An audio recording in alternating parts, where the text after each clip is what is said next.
and welcome to the Florida Mental Health Counselors Association webinar entitled COVID-19 Resource Update for Mental Health Counselors. My name is Laura Giraldo, and I am the Executive Administrator of FMHCA, and I will be your moderator today. Now, I would like to collect some information about you, our audience, for our presenter by launching some polls. So it sounds as though 92% are licensed mental health professionals, 4% are registered interns, 3% are counseling students, 5% counselor educators, and 2% selected other. So it looks as though 52% of our attendees are interested in learning about changes in COVID-19 related laws, rules, and practices. 32% are interested in learning about clinical tips to use with clients while social distancing, and 16% for COVID-19 related questions, answers, and resources. One more polling question. So it looks like only 4% are providing therapy in person, 58% via telehealth only, 20% both in person and via telehealth, and 18% are not providing any therapy at this time. Now that we have a sense of who's out there in the audience today, I am going to introduce our panelists. First, we have Erin Norton, who is a licensed mental health counselor and licensed marriage and family therapy, and also licensed as a marriage and family therapy counselor, serving as Executive Director of the National Board of Forensic Evaluators, Adjunct Instructor at the University of South Florida, Southern Regional Director of the American Mental Health Counselors Association, and the President of the Florida Mental Health Counselors Association. We also have Dr. Denny here with us today. Dr. Denny is a licensed mental health counselor and a licensed marriage and family counselor in the state of Florida. Dr. Denny has served as president of the Florida Mental Health Counselors Association, and she is currently a member of the 491 Licensure Board in the state of Florida for over 5 years now. We also have Janet Hartman joining us today, and she serves as the executive director of the Florida Board of Clinical Social Workers, Marriage and Family Therapists, and Mental Health Counselors. Janet has worked in public service for the state of Florida for 29 years, with 20 years as a sworn law enforcement professional. Ladies and gentlemen, I would like to welcome Erin Norton. Welcome everybody though. And what I'm going to be doing for just the first part of our time together today is going through some slides that give you updates. And when I do that, we'll sort of be working off of the assumption that you were able to participate in the original COVID-19 resources webinar that we provided, so that I can focus only on what's new, what's changed since that previous presentation. But if you didn't get to see that, then certainly check it out so that you can get some of the prior changes that happened before our last update. We'll try to still cover some of those as well today, but we'll focus mostly on what's new since last time. And you've already provided some information, Laura, on CEs. And I just want to give a quick note for those of you who aren't familiar with this on what the Florida Mental Health Counselors Association is. We are the state level chapter of the American Mental Health Counselors Association, which is the country's largest association exclusively representing clinical mental health counselors, meaning counselors who can diagnose and treat mental disorders.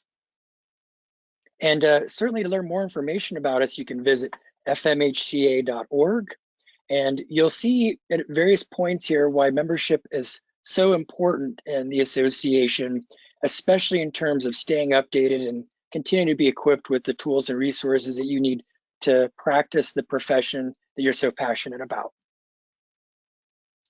The first half today, we're going to give you updates on laws, rules, and emergency orders, also an update on office precautions, an update on transitioning to telehealth, and then we're going to spend a little bit more time than compared to last time on helping clients during a pandemic, and then finally how to continue staying updated after today's webinar. And then for the second half, we'll focus mostly on your questions and our panelists here being able to serve as a resource for you.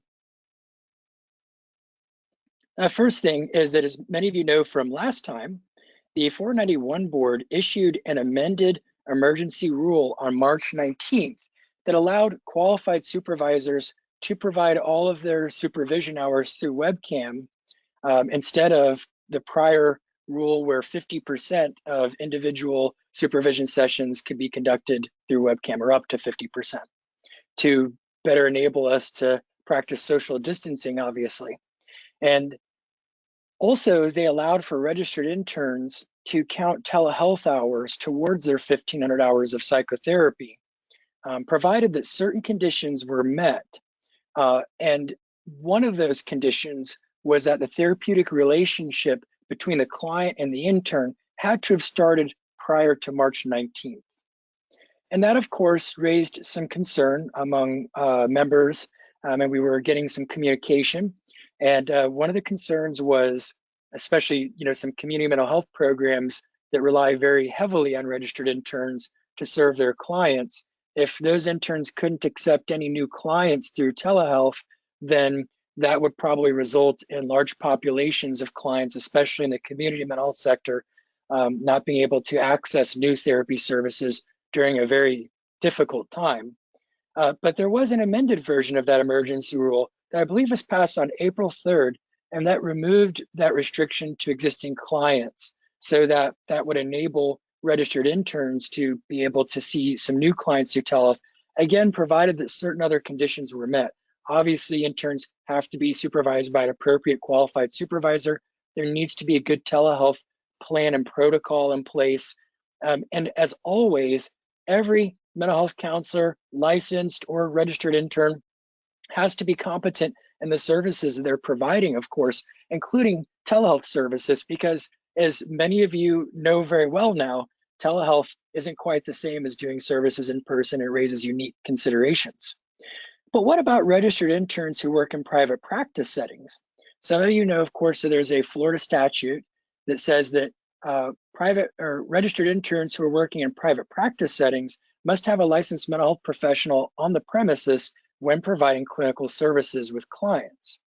And when taken very literally, this would infer that if an intern is meeting with the client through webcam, for example, and they're in a private practice setting, that they would have to be in a building or an office where there's another licensed mental health professional physically there. But this did not apply to community agency settings.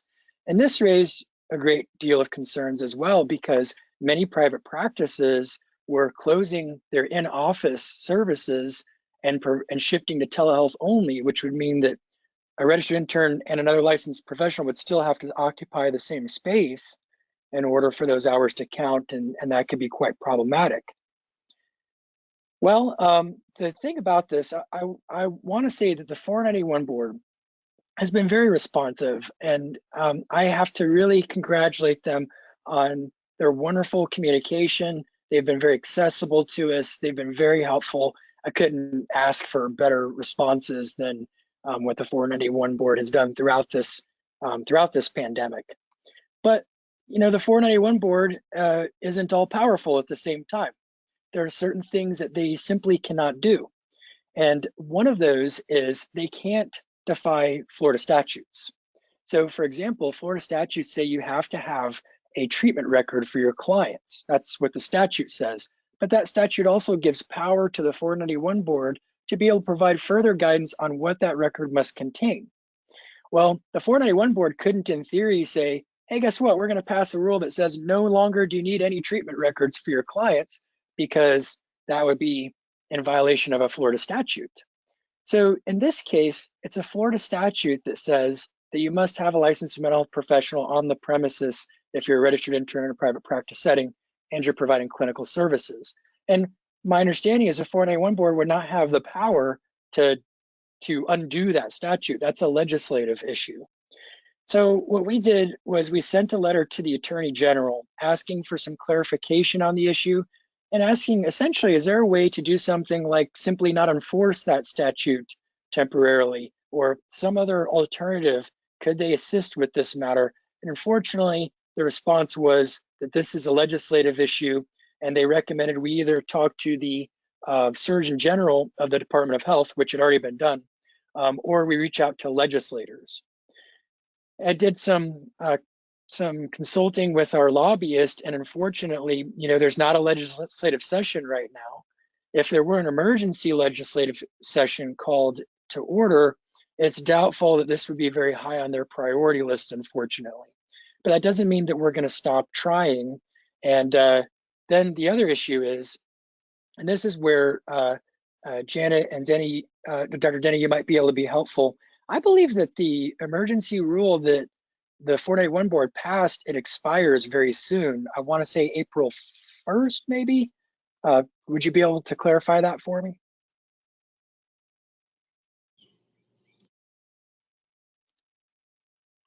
Maybe later on when we get to the second half, we get some clarification on that. But the bottom line is that because of statutes, there are some things that we just can't get right now that we're going to still continue pursuing. I have that response from the Attorney General's office here, where they essentially ask us to focus on contacting our legislators about the issue. Now, we also told you last time that for those of you counselors who are substance abuse professionals and you conduct DOT evaluations for Department of Transportation violations, that federal law still required those evaluations to be conducted in person, and they did not allow for any form of a telehealth sort of evaluation.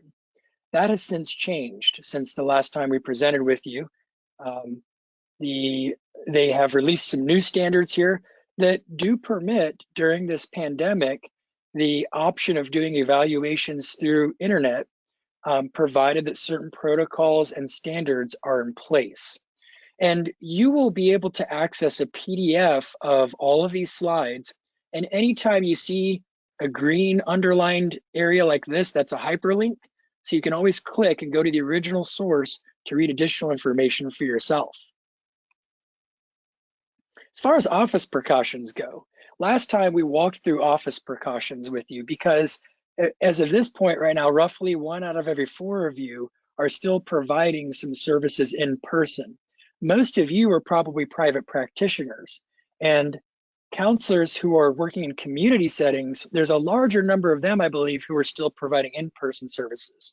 So for example, some of my interns that I supervise are working in hospital settings and residential programs and in detox units where they're still operating in person as always. And so those office precautions are very important for counselors who are still seeing clients in the office. Also, very soon, many of you who have elected not to provide any in-person appointments may soon be coming back to the office, and those precautions become all the more valuable. And initially, I left any precaution off of this PowerPoint that we originally covered last time, but recognizing the importance of going over that information again, I'm still going to at least read to you some of those precautions we shared last time as a refresher before we tell you what's new. This is to consider precautions such as obviously transitioning as many clients as possible to telehealth to reduce in-person contact, because the lower the foot traffic in your office environment, the lower the probability, of course, that that virus could make its way into the office and then potentially be spread from one person to another. You can consider allowing only one client to be in the building at one time. You can make hand sanitizer available to clients when they enter and also before they leave the office. And you can sanitize all commonly used surfaces in between each client while wearing disposable gloves, such as your front door. That's one of the points of contact that you'll have the least control over people touching. So if in between every client appointment, you thoroughly sanitize those doorknobs before the next client comes in, that is one less commonly used surface that the client will have to encounter. The same thing with any doorknobs on a bathroom, any faucets in the bathroom, the handle on the toilet, any surface that a client will likely touch in your office should be very frequently sanitized. And your waiting room, if you have one, again, best to only allow one client in the office at a time. But it still would make sense to make it so no chairs anywhere in your office are anywhere near within 6 feet of each other. Because remember that the virus is spread primarily through droplets. An individual carrying the virus would have to cough or sneeze into the air, and those droplets, which would tend to fall to a surface within a 6-foot perimeter of the individual, those droplets would then have to either be breathed in, taken into another person's system somehow, or a person would have to touch a surface that had a droplet on it that was infected, and then transfer that droplet into their own system somehow, such as through rubbing their eyes or something along those lines. So if no two people ever come in within 6 feet contact of each other, and nobody's ever touching a surface that is potentially contaminated and then touching themselves, then you would think it would be very unlikely, perhaps even virtually impossible, to take in the virus. So the idea would be, how can you make it so that your office is exactly that way? No one ever comes within 6 feet contact of each other. No one ever touches a potentially contaminated surface and then transfers the virus to another surface. So the next recommendation is to, obviously, we're not going to be getting within 6 feet contact of clients, so never shaking hands with a client, touching a client, or handling anything that the client has touched or will touch. This includes paperwork. You could take all these wonderful precautions, and then a client fills out a paper intake packet or a release form, coughs or sneezes on it, and then hands it over to you, and you're now rifling through contaminated pages. So it is best, in my opinion, to transfer all paperwork to appropriately safeguarded, HIPAA compliant electronic systems. And I'll tell you a little bit more about that in just a moment, even though we talked about it some last time. Also, anything unnecessary in the office that could be a potential way to pass the virus along, such as magazines in a lobby. If you have a client come in and sit down in a chair, and then they start touching a magazine, and then they put it back, then who's going to be touching it next? So removing all magazines or other things that are commonly passed around or touched in the office would make a lot of sense. Having office staff work remotely if possible. If you can have your clients do their scheduling online and their payments online or over the phone, then there's not even any need really necessarily to have any office staff in the office. They might be able to work remotely, which would further reduce your foot traffic. Here in my practice, prior to the pandemic, in between appointments, we would sometimes have a line of clients waiting to check out. We don't want lines anymore, obviously. We don't want people just kind of hanging out in the office. Washing your hands every hour appropriately, using an appropriate hand washing protocol. And if your hand ever touches a communal surface, just sort of presume it to be potentially contaminated and clean it as quickly as possible without touching any new surfaces. You can check and track your body temperature daily. And you can also, of course, practice social distancing outside of work so that the probability that you get the virus and then bring it with you to work would substantially reduce. You can post signage outside of your office indicating that clients should not enter the building if they've experienced fever, cough, or shortness of breath, and instead they should call their physician and then call your office to discuss telehealth options. I recommend being more flexible than usual with cancellation fees because you'd rather have a client call you the day of their appointment and cancel because they're having some symptoms than to come in because they don't want to pay a late cancellation fee. To me, that would be a sensible precaution.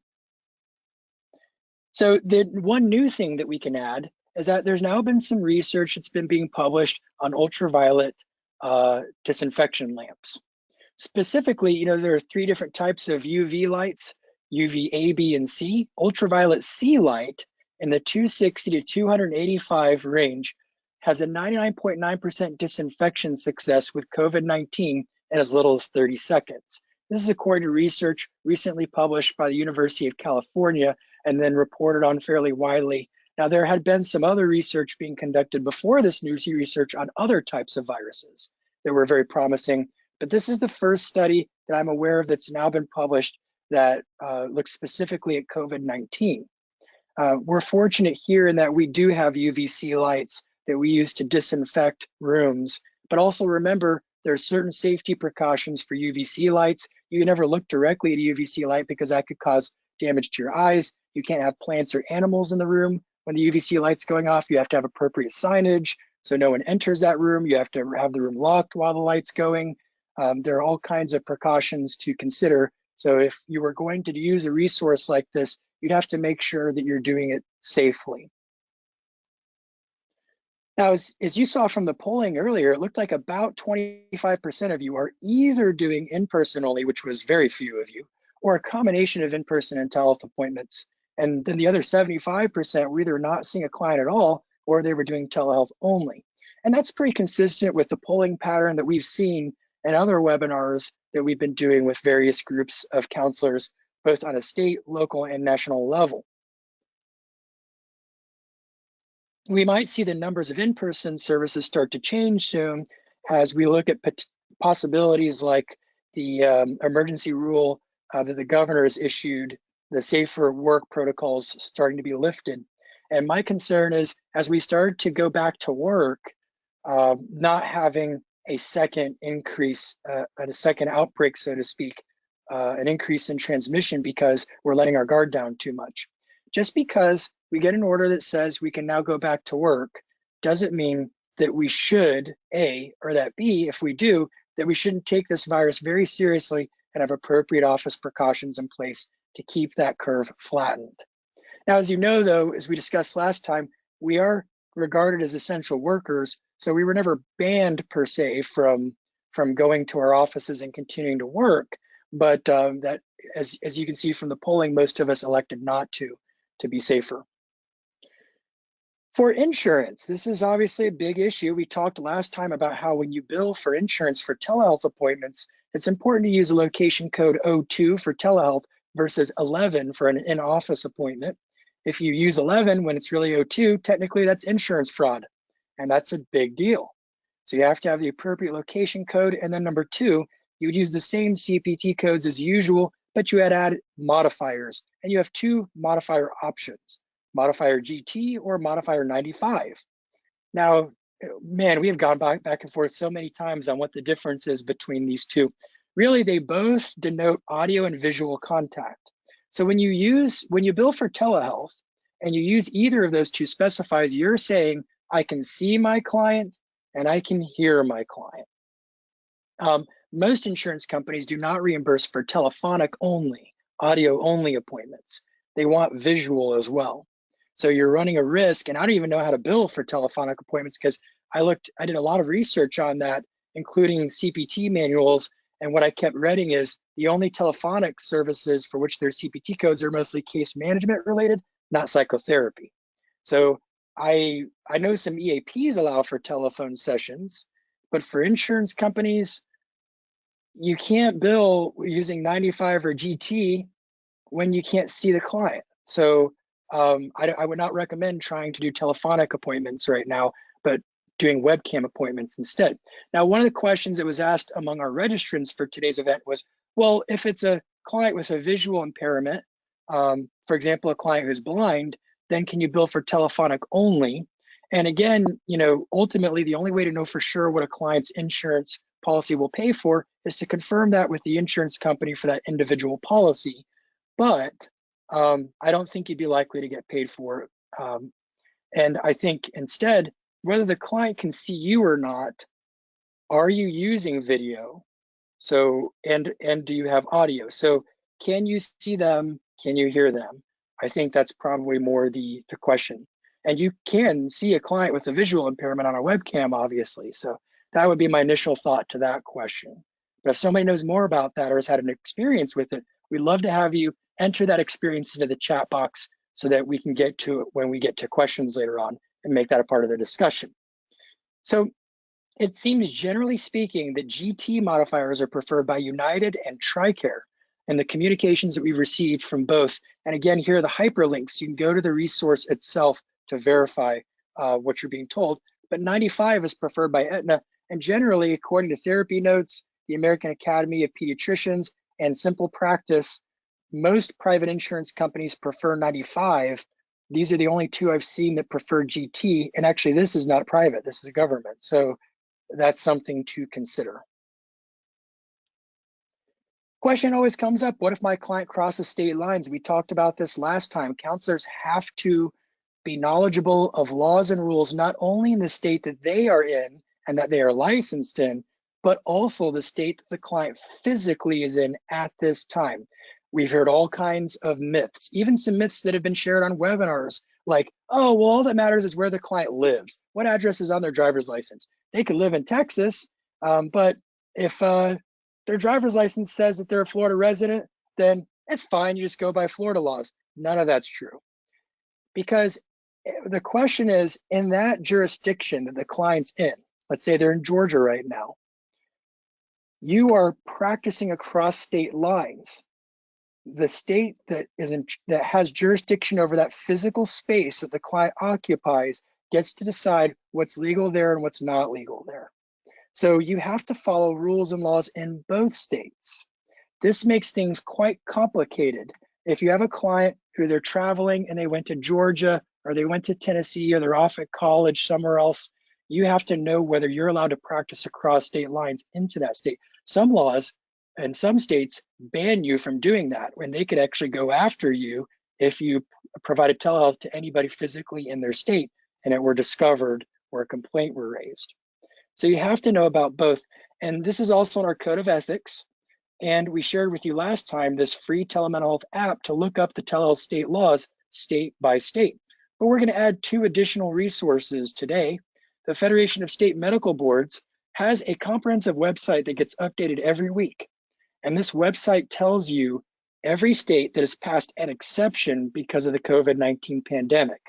So check out the telemental health app that tells you what the telehealth laws are in that state that your client's in. Then check this out to see if there's been an exception for the pandemic made. And this is another website that has the same thing pretty much as this one. The Shrink Space has a great state-by-state listing as well of exceptions because of COVID-19. So I would recommend checking all 3 resources. When in doubt, contact the licensure board in the state the client's in. But unfortunately, I can tell you from experience, sometimes those licensure boards are not very responsive. So maybe using these other resources would be very helpful. I'm sure licensure boards are inundated with contact right now. So last time and earlier, I mentioned the importance, in my opinion, of transitioning from physical paperwork to electronic paperwork. Now, of course, you all saw that there was an exception made in which the federal government, specifically a particular branch of the federal government, is not going to be going after any counselors who in good faith provide telehealth through a non-HIPAA compliant means during this pandemic for emergency care. But also remember, you can still be sued for it. You could still, in some states, I don't know as much, I don't think technically here in Florida, but in some states you can still be get into trouble for violating a state law or a board rule. And additionally, your malpractice insurance company does not want you using a non-HIPAA compliant platform, nor do insurers. Most insurers ban you from it. So regardless of whether that branch of the federal government says they're not going to prosecute for it, doesn't mean that it's okay to do it. And we talked last time about how there are free resources available. I do understand though, if your option was don't help the client or use a non-HIPAA platform, then I think ethically, my personal opinion, it would make sense to use a non-HIPAA platform during this pandemic. But I also believe that we have lots of other options available to us, and we should take those options if they are available to us and use a HIPAA compliant platform. Here's an example of a free one. It's called JotForm, and JotForm, usually the HIPAA compliant plan for paperwork costs $35 a month, but you can get it for free right now through the Coronavirus Responder Program, just like I did and multiple other counselors have. You just would click on this link and then fill out a brief questionnaire, and then you will have a free JotForm HIPAA compliant plan until August 1st, 2020, at which time, hopefully, we're kind of through this all and maybe it's safe to go back to paperwork. I'm skeptical of that. Or at that time, you decide maybe you want to spring for the $35 a month plan. But in this system, you can basically steal forms from other people if you want to, or you can create your own forms from scratch. So I created my own client intake form. It's the same intake form we've been using in the office, only electronic. It has electronic signatures, so clients can still sign their documents. We created release forms. We've got great tools like mood charts and relationship worksheets, self-help materials that clients can use and that submit to the counselor to be added to the client's record. So that would be a great option. And then the other thing is I'm giving you permission to steal anything I have. So I have put here some of my therapeutic exercises that I've created for clients. I should have put my administrative forms on here too. So maybe in a follow-up email, we'll get that out to you guys. But you can steal any of my stuff. If you have a Jotform account, you would watch this, or you go to this page, get step-to-step instructions on how to clone my forms. And then once you've cloned it, modify it to make it work for your practice. And then you can use all of these forms. We got a coping strategies checklist for clients. We got a daily plan to use while social distancing. We got a daily mood chart, an extremely comprehensive and thorough thought record, a weekly relationship check-in, and then several administrative forms like client intake packets, release forms, and so forth. And again, when you get the PDF of this PowerPoint, all the hyperlinks are here. First, figure out how to clone it, then use these as your URL to actually clone the form. Some other new resources for clinical mental health counselors that have come in since last time. MHS Assessments, one of the major psychological test distributors in the US, sent an email notifying professionals that they are providing free membership to the Global Institute of Forensic Research for those of you interested in forensic evaluations. And you can get some free CE training hours as part of that free membership. AMCA and its West Virginia chapter provided a webinar in which a CPA provides counselors with info on how to apply for some of the stimulus package benefits. And you can watch that webinar for free using this link here. As essential workers, you also are eligible for a discount program for fuel purchase, which is approximately 50 cents per gallon. Now, people have told me it's a one-time discount and people have told me it's not. I don't know what the truth is. It's not on their website, but you can click here for the application process. You do have to select doctor because that's just the phrase that they use for all health professionals with an NPI number. And then you would use your NPI number and get your eligibility benefit that way. And then instructions for how to use the discount. Recording for FOMCA's free webinar on transitioning to telehealth during the COVID-19 pandemic. We had a wonderful webinar with a national expert on telehealth that will give you more information on how to transition, so you can check that out and see what useful information you can get there.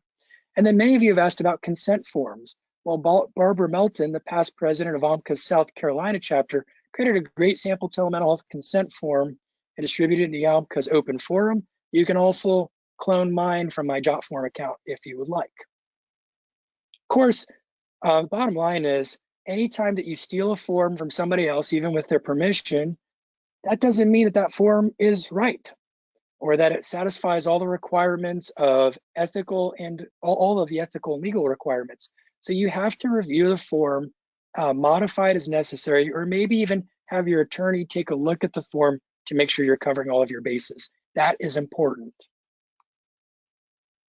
KCREP, for those of you who are counseling students, provides guidance on how clinical mental health counseling graduate programs can address the issue of student practicum and internship hours during a period of social distancing. So click on that link to read more.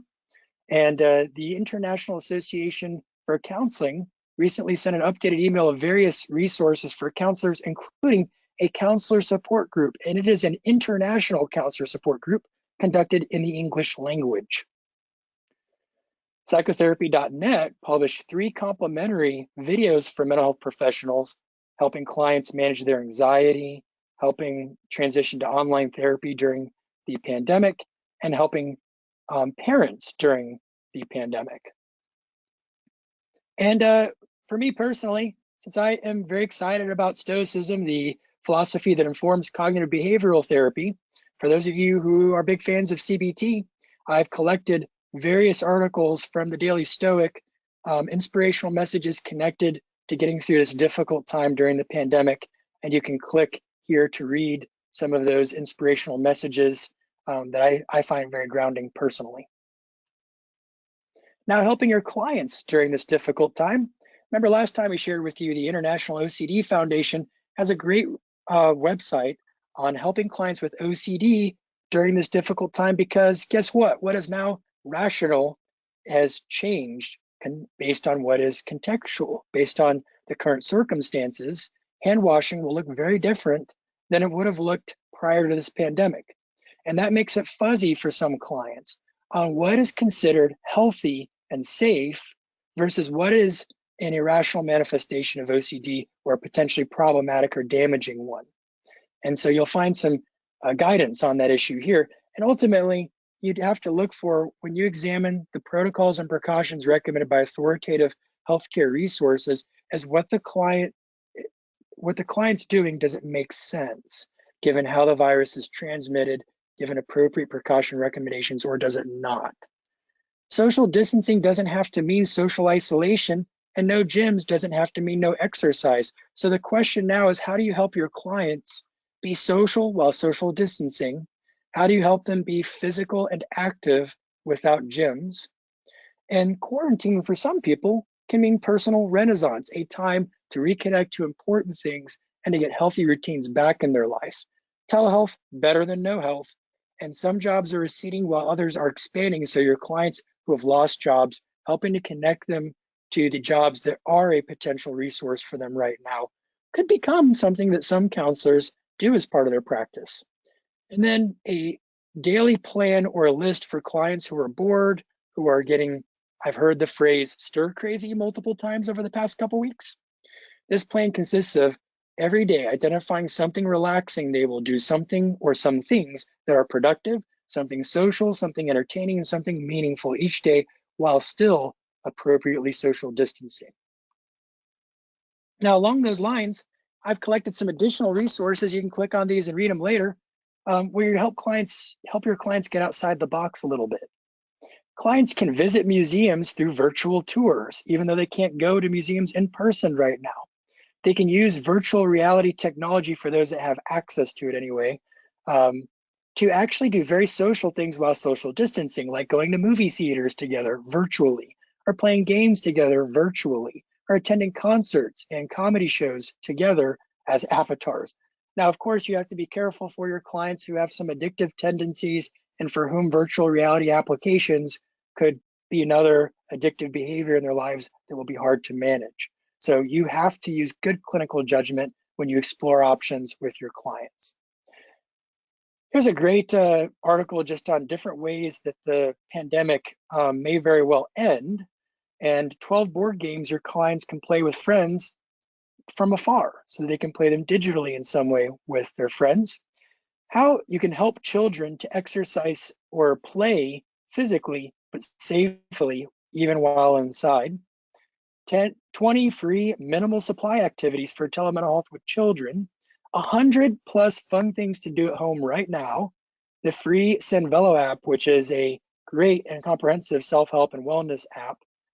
They're offering their premium subscription for free during the pandemic, and 13 virtual train rides from around the world. So a client with the idea of putting a big screen TV in front of at the head of his table, and then him and his wife sitting and eating dinner together while looking at the TV as though they were on a train together, a romantic train ride.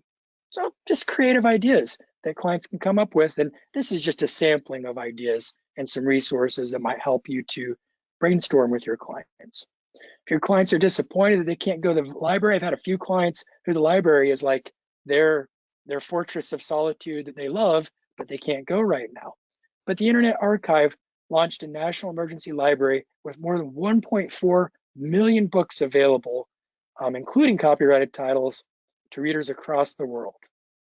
And free online yoga. Some people are doing yoga virtually, through webcam, through Zoom, or even by watching video demonstrations right now because they miss going to the yoga studio. How to stay updated after today's webinar. The FMHCA member forum is a great way to stay updated because at that forum, you will see, in fact, what I'm gonna do, I'm gonna click on it right now and then see if I can show you that forum. Because if you go to this forum, you can subscribe to the forum, which I'm going to show you how to do that right now. You do have to be a member of FMHCA to access this forum. But when you look at the annual rate for being a member of FMHCA, it more than pays itself off. And this is just an example.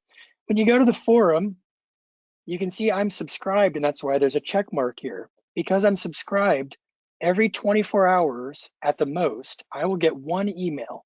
And that one email will tell me all the new updates that have been posted over the past 24 hours in one digest version, and I can click if I'm interested and want to read more. You'll never get more than one email a day from being subscribed to this forum. And if you're not subscribed, it's going to look like this. It's going to say subscribe to forum. That means you're not subscribed. So I encourage you to click and subscribe, and then you will get updates as soon as we get updates here, so you won't have to wait for another webinar to find out what's changing. We have our COVID-19 resources for counselors. We've had this going for a long time now, constant updates on resources. And we also, interesting title here from Joe, but Dwight Bain, an expert in crisis counseling, has been posting a great deal of helpful information. You'll notice we have a COVID-19 and insurance for telehealth link, and there you will see various communications from insurance companies that we have posted that tell you what that insurance company's procedures are for telehealth reimbursement and so on. And we're trying to continuously keep all of this updated so you have information as quickly as we have it. And the AMCA open forum, you'll see the same thing there. On a national level, you'll see tremendous resources available in that forum that you can subscribe to if you are an AMCA member, the American Mental Health Counselors Association. And there is a great AMCA COVID-19 resource page right now that just gives you all kinds of resources from AMCA. This is actually not it. I think you have to go to the home page to get the, here it is, COVID-19 info and resources for mental health counselors. So check it out. We've got about the virus itself, telehealth transition information, continuing education, advocacy efforts from AMCA, and additional resources here. So that is your other national level site where you can get updated information. And I do believe that that pretty much does it for the PowerPoint portion today. Now what we can do is shift to our just answering questions from all of you, and then the panelists being able to provide their expertise on some information as well. So Laura, do we have some questions to attend to? Yes, we do. Alrighty, let's start. Okay, first question is, I would like to know how you are defining stigma with this pandemic, and how is that different from the stigma associated with other mental health concerns?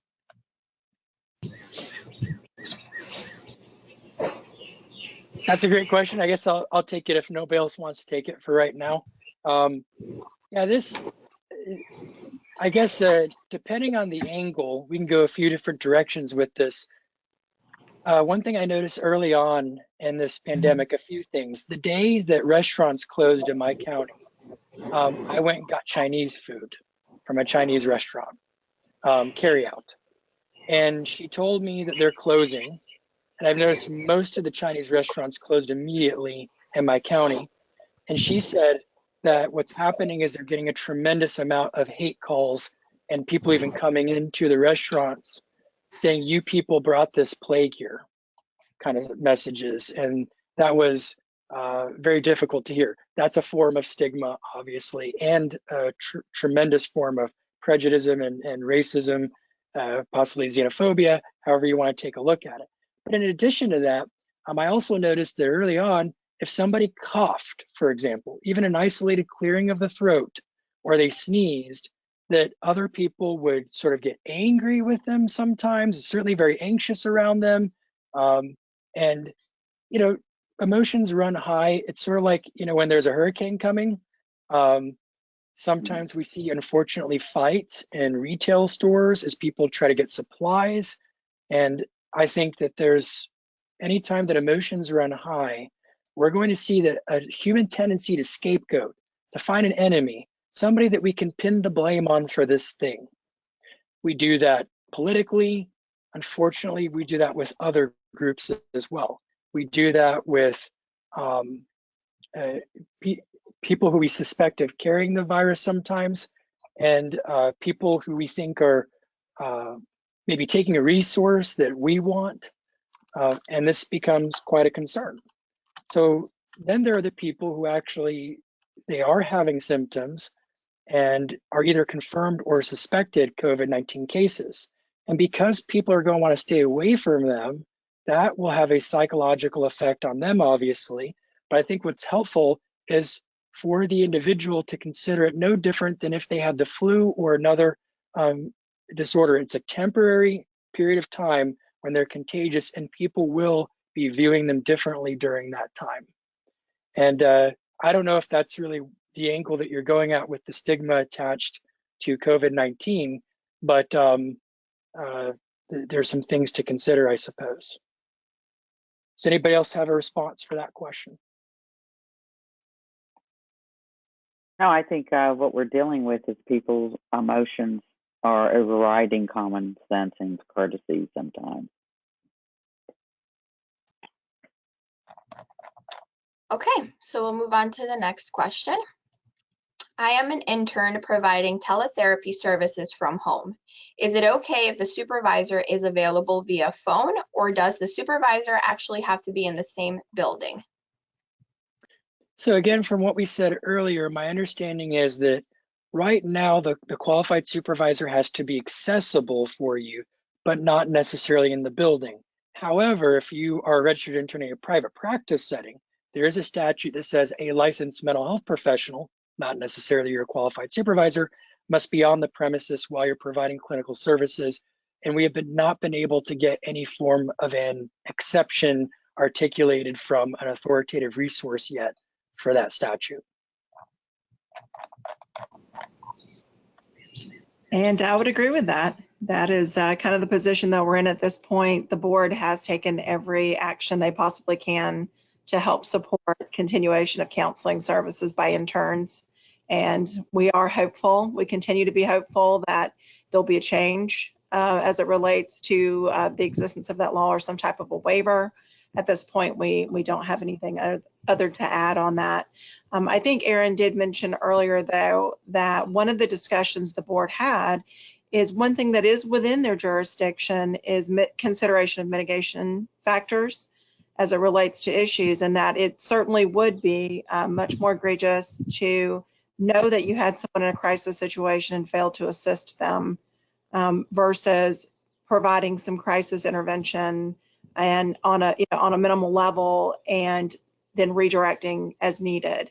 So we do hope that we'll have better direction or more clear direction on that waiver. But at this time, that kind of was the agreement by the board. Dr. Denny, you may want to add there that something to that effect. But yeah. Yeah, we were asked that at the very front end and couldn't touch it. And Janet, we do have an expiration date on what we already voted on. What is the expiration date? It is actually 90 days. And I'm sorry, Aaron, I think I wasn't quick enough to try to unmute and earlier to answer that question. But executive orders are 30 days. So that's where there might have been an assumption it would end on May 3rd. But with the emergency rulemaking is 90 days. So we do still have quite a bit of time. Thank you for that. Appreciate that. Absolutely. Okay. Next question I have.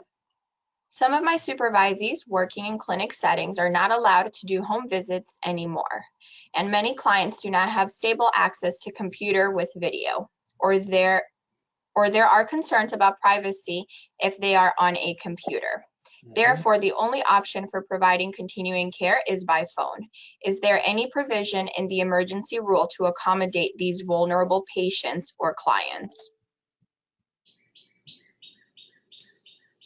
Okay, so I'll step in on this one as well. This was another one of the issues that we were trying to address through an emergency order. So what we have to refer to is Florida's telehealth law, and Florida's telehealth law specifically excludes audio-only telehealth. And so at this time, although we've requested audio-only considerations, we do not have an emergency order or an emergency anything, I guess, that that helps refine the definition for telehealth by audio only.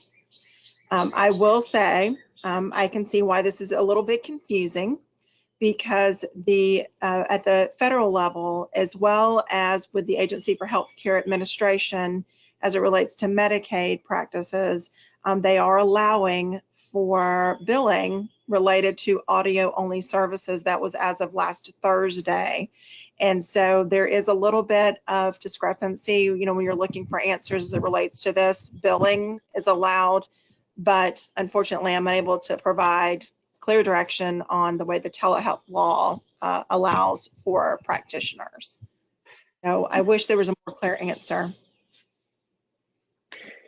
I'll add this perhaps as one of those illustrations of when sometimes there is a possible conflict between ethics and law, because ethically we would want to avoid abandoning our clients during a difficult time, but also I would never advise a counselor to break a law, and this puts some people in a difficult position. I personally have continued to meet in person with tremendous office precautions in place with my clients who cannot access telehealth, the very few of them who cannot. But that is not a decision that everyone will feel comfortable making, or perhaps in good conscience make. But that's been my way of trying to resolve that dilemma and still follow the law. I actually want to add one thing to that as well. I think you made an excellent point when you were talking about crisis situations. I also have heard recently from someone who was trying to do everything properly. They were using a HIPAA compliant interactive video and audio platform, and as all of you are finding, I think, Aaron, you mentioned earlier, you lose your internet or your access for 30 seconds every hour. I actually had someone call because they were having a HIPAA compliant interaction with a client and they lost the video. The audio continued, but the video just kind of stopped. And they said, I'm a little concerned because the video stopped. And I said, you know what? You were doing everything you could to try to do the right thing. You were trying to provide the service. I certainly wouldn't have said, hey, client, stop talking right now. I understand that's a very serious matter you're discussing, but hey, I don't have video, so we've got to stop now. I think you do have to consider your ethical obligation, and you have to take that component very seriously. And no, I told them, certainly, if someone was to complain to the board, there was disciplinary action that came before them, they would certainly look at it and say, gosh, this practitioner did everything right, and technology just failed them because every single person in the United States is online during the daytime trying to conduct business, and failures are going to happen. So I don't want stress involved with, oh my goodness, I lost this video, I'm violating the law now. I think there are certainly considerations for maintaining your ethical requirements and continuing to provide that service. But as a day-to-day practice, I agree. Aaron has taken a very aggressive standpoint of saying, hey, if you can't see me via telehealth using a full HIPAA compliant platform, let's talk in person, and I'm going to take all these precautions. I think you do the best you can.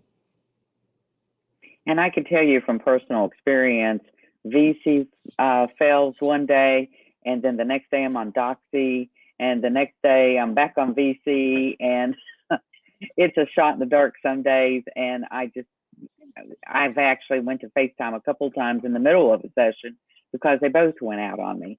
So we have to use common sense with the situation and do the best we can. For sure. And HHS, the federal health and safety group, has actually posted on their website as it relates to HIPAA compliance that they are using enforcement considerations for this time. And so what they're saying is that, while we encourage everyone to continue to use these HIPAA compliant platforms, if for some reason you run into a situation that you have to convert or you're unable to reach this person this way, they're using enforcement discretion, even as it relates to federal HIPAA guidelines. So do your very best, try to do the right thing. But sometimes Yeah, things are going to. I've had some sessions start on a wonderful HIPAA compliant platform, but end on a phone because of a technology failing. And my rationale has been, I did everything in good faith to follow laws and good practice. And now it's abandon a client in the middle of a session or don't. I choose to continue on with the session. Correct. And it's very rare that those occasions happen, but they do happen sometimes. It does. It does. Okay, so I think that some of our attendees are still looking for some clarification. I'm getting a lot of the same question related to this, asking if it is against the law to do audio only for a therapy session. For a licensed clinician or a registered intern? For a licensed clinician, even if it's not billing, is it currently against the law to do audio only? I've never heard that. Have you, Janet? I've never heard of any law that prohibits a licensed medical professional from doing a phone session. Question is, are you billing it as something different than what it was and therefore committing insurance fraud? Or, do you have appropriate protocols in place? Are you competent to do what you're doing? But I'm not aware of any law that would prohibit us from having a phone session per se. Got it. Okay. A registered intern's a different question. But a registered intern is prohibited from that, if I'm correct, right, Janet? Well, so I think Aaron made he kind of cut a slice there for us to kind of interpret this. So the telehealth law in Florida states that telehealth does not include audio only. So I think he mentioned that you can't say I'm having a telehealth session, you can't bill it as a telehealth session and those kind of things. But, if you needed to have some type of a telephonic touch base crisis call. I've talked to some school counselors, for example, who are trying to just touch base with students and check in on them, make sure they're okay, ask them, how they're feeling and those kind of things. That is absolutely okay. You're reaching them at the level that you can reach them with no other way. But if you are truly practicing a telehealth platform, right now, Florida law says that does not include audio only. The one nuance I think we did have a couple of students that were on the line as well that are completing practicums. That has been a really, that's been a frequent question for us as well. How does this apply to students? How does this apply to those who are not postgraduate completing internships as registered interns, but that are trying to complete practicums, trying to work on their studies? We are referring them back to their university guidelines for that. So the board and the department, our regulations and our regulatory authority is specific to licensed individuals. So when I answer questions, you're going to hear me answer from that fully licensed perspective or that registered intern perspective as it relates to students, and those who maybe fit classifications that are not licensed, that's going to revert back to whatever organization that you're associated with. So I thought that was a good time to drop that in. I hate to muddy the waters here a little bit, and I have to tread lightly because I'm no attorney, and this gets very technical. But when I read the statute and the board rules, the way it looks to me is that it's saying interns have to do 1,500 hours of face-to-face psychotherapy.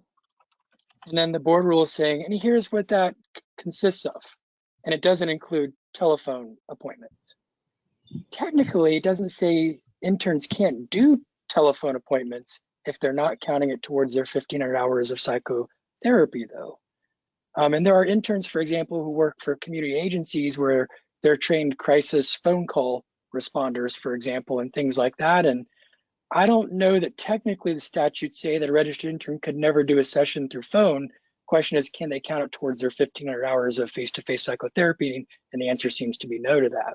But that's just kind of the way I interpret it when I read it. I don't know if that's how it would be regarded in practice by legal authorities. We are trying diligently to actually have some really clear guidance issued as it relates to telehealth and audio only, particularly since the federal government and even ACA is now allowing for billing as it relates to audio only practices. I will say at this time, the telehealth law itself and then the board rules, it kind of goes in that hierarchy. So I struggle with this question. I do. I'm with you. And it probably complicates it more because you do appear to be getting conflicting answers on it. At this point, I'm trying as a board office to find really clear direction on whether audio only is okay, and trying to get a really succinct answer. So I think at this point, I think Aaron has provided some really great guidance for trying to do the right thing, trying to do those practices in the best way you can, doing the most ethical thing you can do. Because I know Dr. Denny, as a board member, she would be the one who would be considering a complaint if it made it to that level, and she would look at it and say, gosh, this person did everything they could to try to meet those, not only fulfill their ethical guidelines, but they did everything possible to try to do it right. So, and Aaron, when you talk about the crisis hotlines as well, that was a question that came up even in the Department of Health. We have two sections or two divisions in the Department of Health that do provide crisis counseling services, and they're performed by interns. And that was one of the groups who, when we did the original rulemaking, when the board completed that, they were the first ones to say, wait a minute, existing clients, we receive phone calls every day. That phone crisis center where you're providing that initial guidance and you're on the phone trying to kind of talk them through a circumstance, absolutely, that is 100% okay. I want to make sure that that is really clear. There's not a question about that whatsoever. It was carrying on the continued therapeutic situations that tends to be the one I'm having trouble answering right now. Doing full 1 hour sessions with someone, or those kind of things, I'm struggling with that. Trying to get clear guidance. Yeah, and I know that there are some people that don't have the technology. They have a phone, but they don't have, the technology for audio visual sessions, and that's the concern too.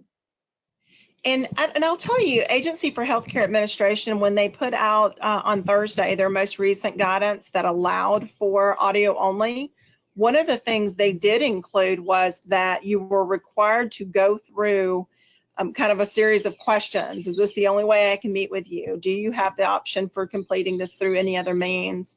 In an effort to try to get to that HIPAA compliant audio visual preferred method. So I know that's the guidance that ACA has included as part of their behavioral mental health guidelines for Medicaid related information. So I think you're right on point, Dr. Denny, with that. Is you make a point where, do I abandon this person, or do I call and have that session with them over the phone to try to mitigate where we're at?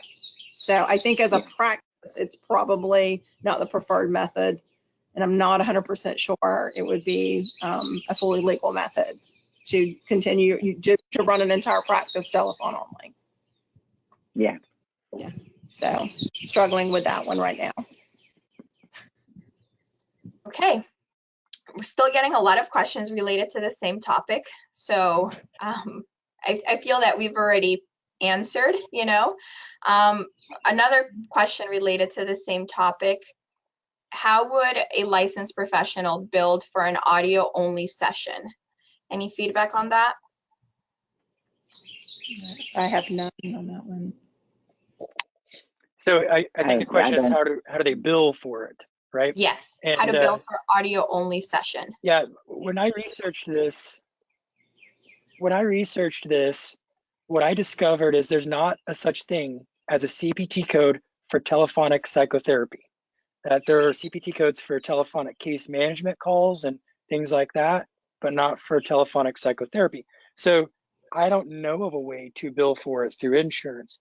EAP companies, some of them do allow for telephonic appointments, in which case you're not necessarily using a CPT code at all to reimburse for the appointment. So I have been, and I know I've never seen an insurance contract say, you know, for a regular health insurance plan, we cover telephonic psychotherapy. I've seen telehealth, video, audio. So that's another reason why I would say when insurance is involved, it's just the client would have to make a choice. Do I do a phone session, but it's not covered by insurance, or do I do telehealth, which is covered by insurance? That would be my thought. Okay, thank you. And then You can always also, one more thing, you can always contact that individual's insurance company or have them do it to see what they tell you, because it will vary case by case, plan by plan, company by company. Got it. Okay. And also, Janet, our attendees are asking if you can share where in the law it states that phone sessions are not defined as telehealth. Because based on trainings that one of our attendees has taken before nationally and with many telehealth trainings, telephone sessions are considered telehealth. So let me look that statute up for you, and I will post it here just shortly. Okay, let me pull it up quickly. I don't have it handy. Thank you so much. Also, I Another would question I can come back. Internet, because fortunately, the 491 board has this information. If you go to their homepage, and then you click on resources, and then if you scroll down, you'll see telehealth information and out-of-state telehealth provider registration. And I believe you'll see a link to some of that information in here. I think this is the law, maybe. Right, there you go. And so it looks like the department hasn't updated the link fully, but if you'll scroll down, so 456.4.7, it refers to that statute being created. So if you look in that first definition there, A, so this term does not include audio only telephone calls, email messages, or facsimile transmissions. So that's where I'm kind of referring back to that language. So this is 456.4.7. Okay, hold on. So this is where I said, I think earlier when Aaron was cutting a thin slice there on what is telehealth versus something else. As it relates to telehealth, it does not include audio only phone sessions. Are you guys seeing the statute on your screen right now? Yes. I see it. Okay. So what the board asked me to do as their executive director is to draft some language and submit it for consideration for the next executive order for the Surgeon General or for the governor's consideration. And we did do that. And I've provided it for the next one as well. And so I'm hopeful that we'll have some really clear guidance soon, that this is why I'm referring back to that non-audio only consideration. Okay. Thank you for addressing that and for showing us that statute. Alrighty.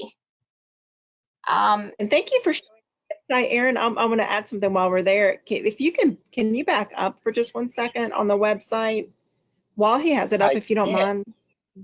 As soon as I figure out how to. Right. I decided I was going to be fancy and use this drawing tool, and now I know. I'm having a hard time getting out of it. Oh, there we go. Okay, I'm back.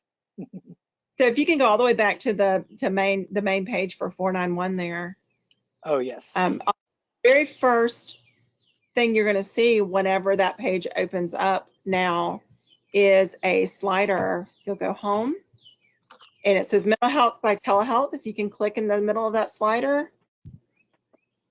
What we're doing right now is anytime the board takes action, makes an interpretation, the governor issues something, anything that's related to providing telehealth or providing mental health services by telehealth, we're updating this page.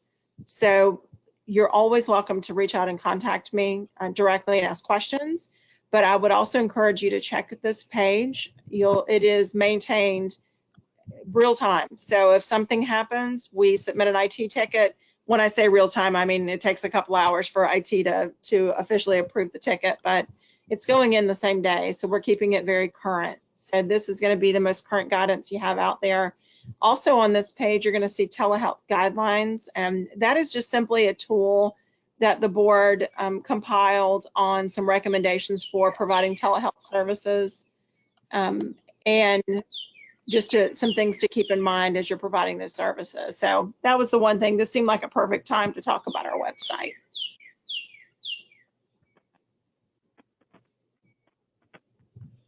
Absolutely. Thank you so much. Okay, we have just a few more questions here. Is Docusign HIPAA approved? So I have heard that it is, but I do not know for sure, and I don't use it personally. So remember, though, that even anything that is advertised as being HIPAA compliant, it's not HIPAA compliant until you've signed a business associate agreement. So you can order JotForm HIPAA version. You can order, if Docusign has a HIPAA compliant version, you can get it, and it's still not HIPAA compliant until you have that signed business associate agreement. Technically, even then, that doesn't necessarily mean it's HIPAA compliant, but then you've done your good faith effort at that point, I think. So, if any of you have a Docusign account and you've signed a business associate agreement and they are advertising that they're HIPAA compliant, then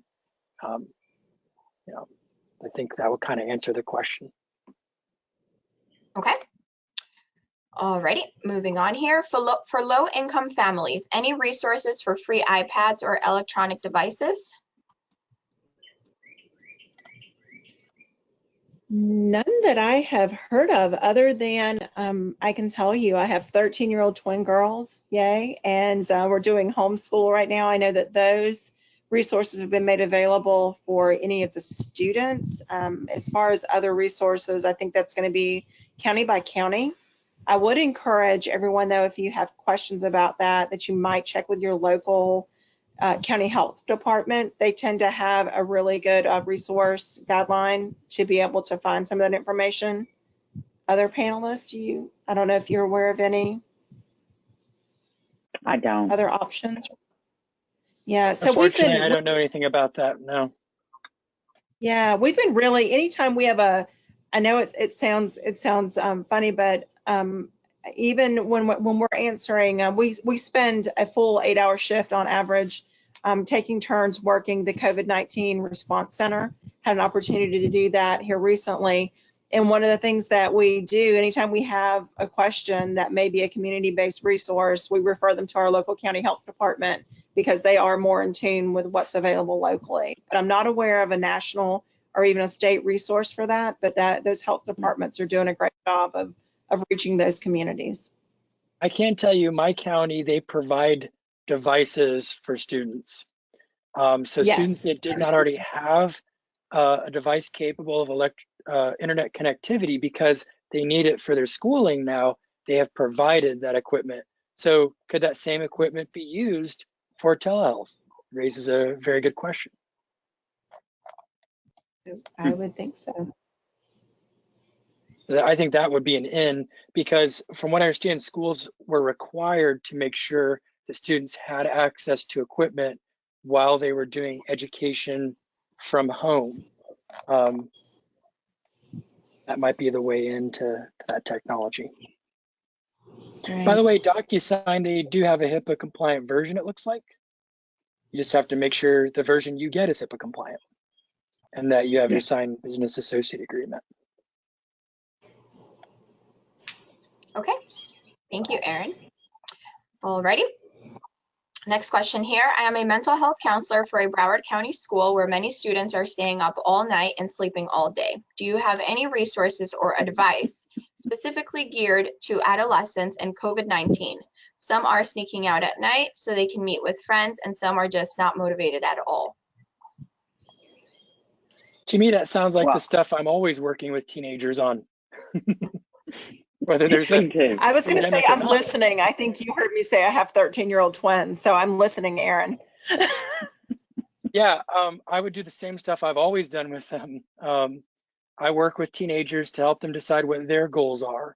and what's in their best interest. You know, the funny thing is, most teenagers who will come into appointment number 1 arguing with their parents about whether they should have to go to bed at a certain time or not.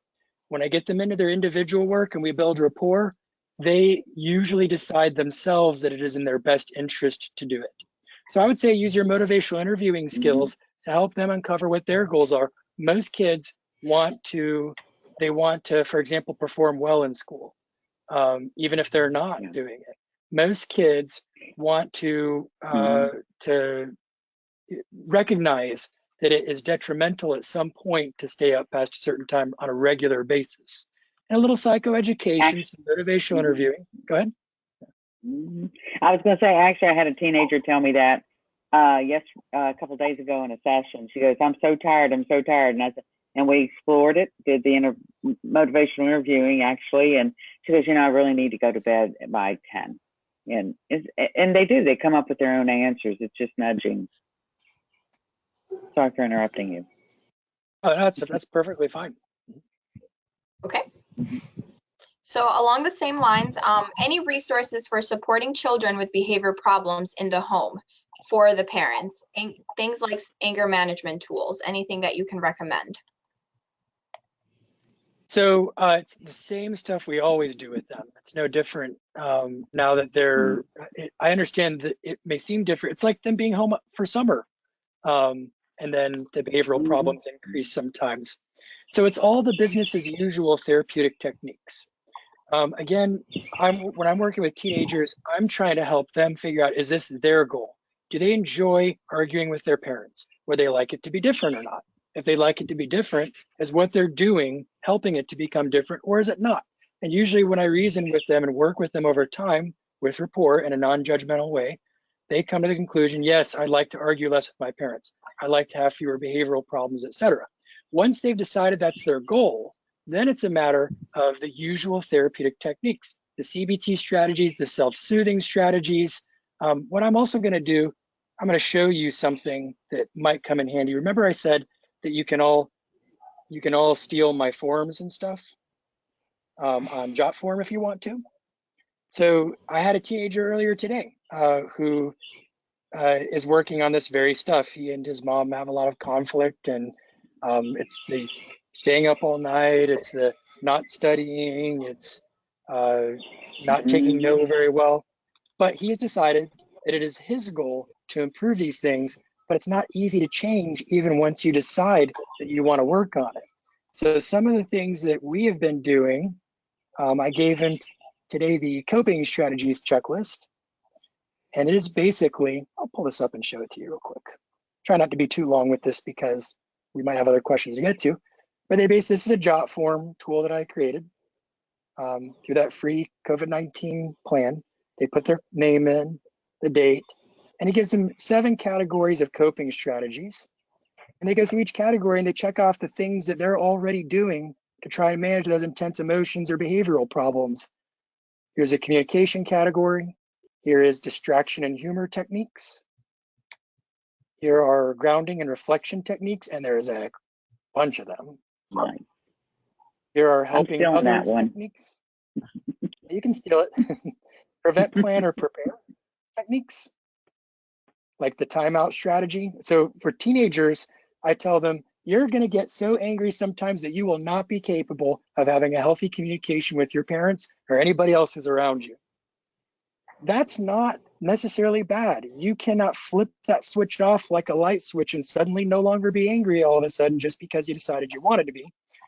You can activate a timeout. You can create a timeout plan with your parents that you can call a timeout if you're too angry, and we can get you a place in that household where you can go be by yourself, and then you pull out a cue card. A cue card is a list that we've created on your phone that has all the strategies that will help you to deal with that intense, unpleasant emotion until it comes down and to start activating your parasympathetic nervous system. So you just have to pull that card out and then pick something on it, because your brain is not going to do very well at coming up with those ideas in that moment. So you need a card in front of you that you can look at that reminds you of all these great strategies we've developed together, and then you pick one and you do it. And if nothing else, time will heal this, because you will come down eventually. But if you do those strategies, you'll probably come down faster. So we've got all kinds of redirecting. Sorry? I said I found push-ups really help when you're confined. Yeah, and you become buff. category. Got social supports, and then when the client clicks submit, then it sends me what they came up with. And then for the items they didn't check off, I do training with them. Like, you didn't check off progressive muscle relaxation. Is that because you don't know what that is? And then I might use it as an educational opportunity to teach them that strategy. And then they can decide, do I like that one? Do I want to put it on my cue card? Do I not want to put it on my cue card? So this is one of the first things I do with clients in these circumstances. Then eventually I get into deeper things, cognitive strategies, thought records, those sorts of things. But I start with this front line of defense. Here and now, I'm already worked up. What do I do right now? Category. Yeah. Okay. And since we're there, we're talking about resources. Erin, do you have any resources, or Dr. Denny, for working with patients that are suffering from PTSD from losing a family member to the virus, or being a frontline employee, such as medical doctors and nurses, that has witnessed the death of many patients? Can you provide any resources or tips? I put in, I don't know if everyone can see in the chat section, but I just finished a training with EMDR, and there is a free access to some really good forums. It's called emdr-israel.org, and when you type that in, 2 blocks will come up, and one says counselor, and you click here, and it has step by step, and it has different levels of disturbance identified.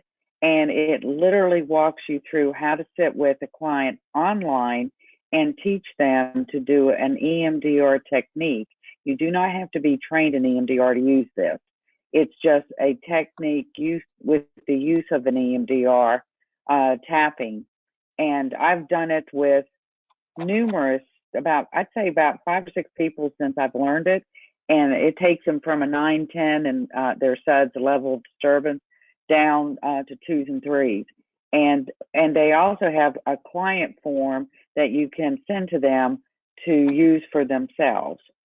And I've been using a lot of psychoeducational sessions with people that aren't my clients, and just teaching them that and giving it to them.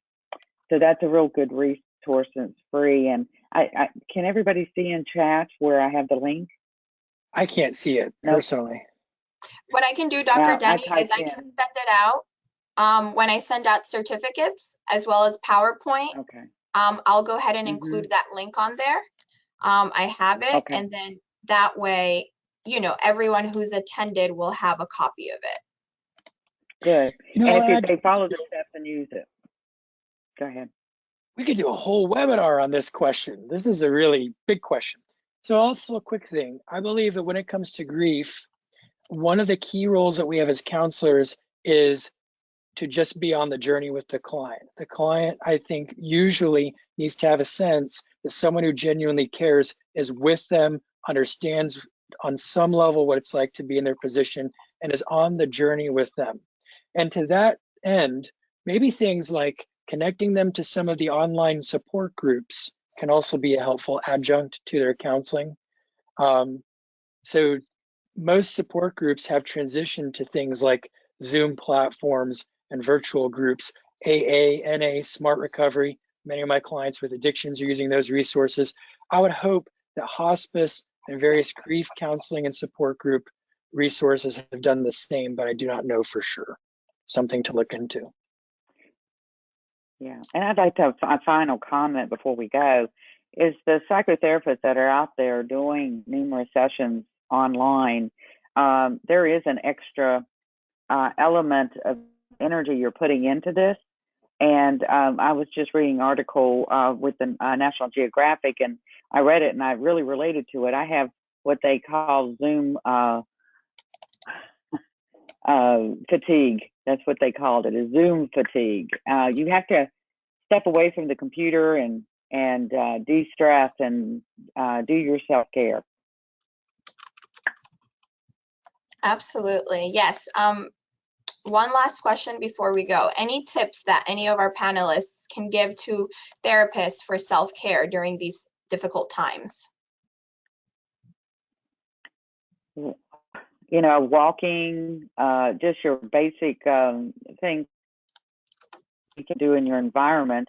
I walked today, I did Tai Chi today, I swam today, and I've done 2 sessions today in this webinar. So mix it up. Yeah, and I'll add to that by actually showing you something. This is again one of the things that you're welcome to steal from me. But I think we should do the same thing that I would ask my clients to do.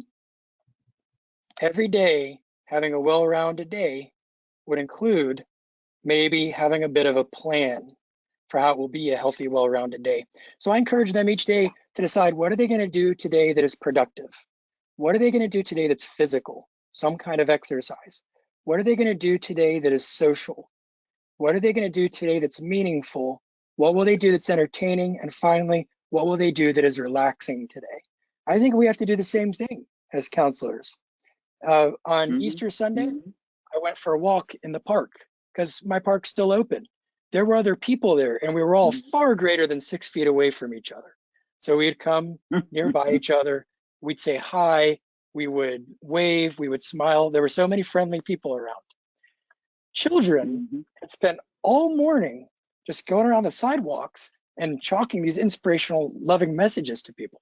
That was a powerful experience. And just seeing the kids interact with, from a greater than 6 foot distance, even the elderly people in the park, I haven't seen that kind of connection in a while.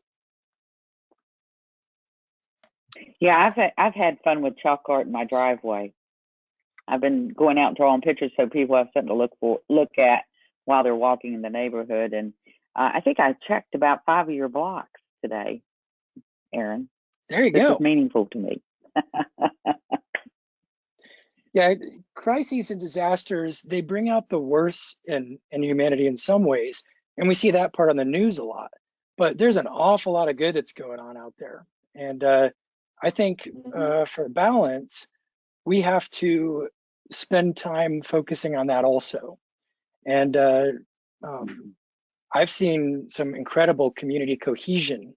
And how do we get our clients to participate in that even while they're still safe and they're socially distancing? That's one of the questions. Mm-hmm. Yeah. All right. Just do it carefully. Yes. Okay. So with that, we'll go ahead and close.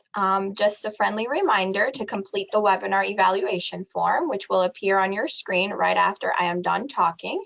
If you miss it, don't worry, you will have a second opportunity, as the link to that survey will arrive in a follow-up email we will be sending you 1 hour from now. Please complete the evaluation form within the next 3 hours or so that we can input CEU information into CE Broker. If you have any questions after the webinar, please go ahead and send me an email. My email address is office@flmhca.org. Thank you, Janet. Thank you, Dr. Denny, and thank you, Aaron, for today. We've had a lot of positive feedback in the questions about today's webinar. So I just want to say thank you, and I hope that everyone has a wonderful weekend. Y'all be Thank you safe. all. Okay, bye-bye. Bye-bye.